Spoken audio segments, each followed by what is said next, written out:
माझ्या गोड अशा दोन्ही सासवानं टाटा बाय बाय केलं. फाट्यावरच्या भगव्याला वंदन करून आम्ही थेट कराडला चाललो. अहो हॉस्पिटलला नंदुबाईच्या मुलगीला बघायला चाललेलो. काय रोमॅन्टिक वातावरण झालेलं, काय निसर्ग दिसत होता. उंडाळ्यात उतरलं आणि ह्या गोड गोड आजीबाईकडे आहे ना सफरचंद घेतले. एकदम त्यांच्या गालासारखे गुबगुबीत. त्यांच्या बाजूला आजोबा होते तर ते तर लय गॉड होते.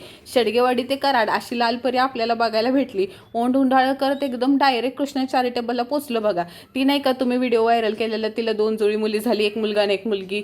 ती विद्या 1 महिना झालं बिचारी हॉस्पिटलमध्येच आहेत. 8व्या महिन्यात डिलिव्हरी झाली ना, मग पोरांना काचेत ठेवलेलं. पोरांना तर बघायला सोडत नव्हते, पण कॅन्टीनमध्ये तिला चहा नाश्ता वगैरे दिलं. तिला भेटून अर्धा 1 तास भेटून आम्ही निघून आलो. पासवड फाट्यापासून पुढं आहे ना, म्हटलं काहीतरी वातावरण लय भारी आहे, काहीतरी खावडते. असं चटपटीत भेळ आणि पाणीपुरीवाला गाडा टाकलेला. अहो आपल्या मराठमोळ्या दादांनी काय जबरदस्त. अहो माझं मन काय राहत नव्हतं. पण ये बहुत नाइंसाफी, हम दो और सुकापुरी एकच दादा, असं कसं चालर बघा. ह्यो बघा दादा लय भारी भेळ भेटते.